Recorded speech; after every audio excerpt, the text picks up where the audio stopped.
Most people assume that if something were quietly damaging their hearing, they would know it, they would feel it, they would notice it. But the science tells a very different story. The most dangerous threats to auditory health are not dramatic or sudden. They are slow, they are quiet, and in many cases, they are built into habits that feel completely normal. Habits that millions of Americans repeat every single day without a second thought. What you are about to hear may change the way you think about your mornings, your afternoons, and everything in between, because the truth is, your ears are aging right now, and some of your daily habits may be making that process move faster than it should.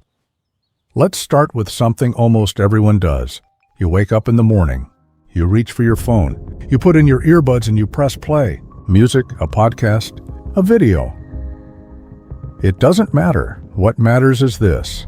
The average earbud at a comfortable volume delivers around 85 to 100 decibels directly into the ear canal. And the auditory nerve, those delicate fibers responsible for converting sound into meaning, they are not designed for sustained high-volume exposure. Over time, the hair cells inside the cochlea, which do not regenerate the way other cells in your body do, begin to break down. This is not a medical diagnosis. But it is a biological reality, by the way. Tell me in the comments where you're watching from.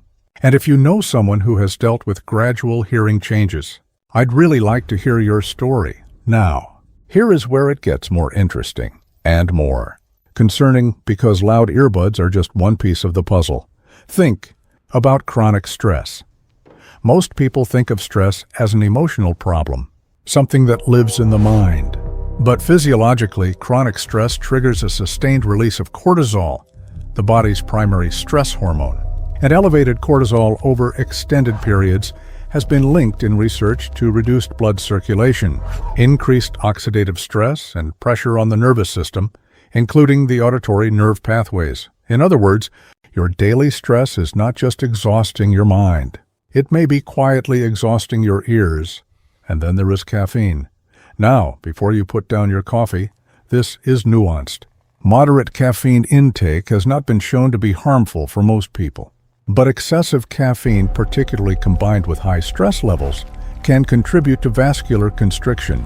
That means reduced blood flow to the capillaries of the inner ear. And reduced blood flow means reduced delivery of the oxygen and nutrients the cochlea needs to function at its best.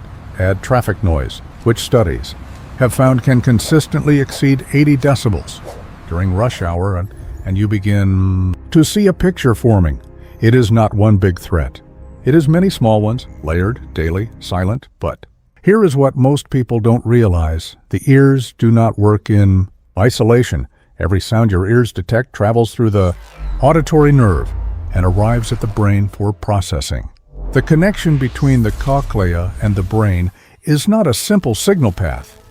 It is a complex, dynamic system that depends on circulation, nervous system stability, cellular health, and the absence of sustained oxidative pressure. This is why hearing clarity is not purely about the ears. It is about everything that surrounds them: blood vessels, nerve function, cellular metabolism, and stress load. What researchers are increasingly recognizing is that auditory wellness is part of a broader biological ecosystem.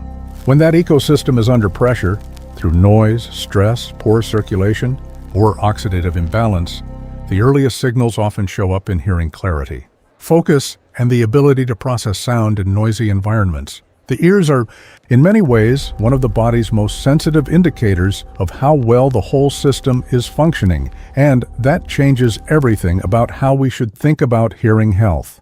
So, what can you actually do?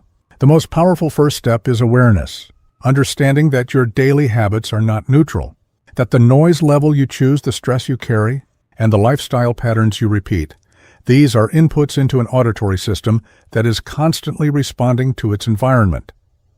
Practical adjustments matter.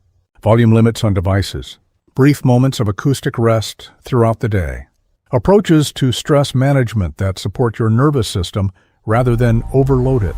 These are not complicated ideas, but they are consistently underestimated. And for those who want to go further, supporting the body's natural processes at a cellular level. There are natural formulas designed to support hearing clarity, ear wellness, cognitive focus, and nervous system health using carefully selected ingredients. One option that many viewers of this channel have found worth exploring is linked in the pinned first comment below this video. It is not a medical treatment.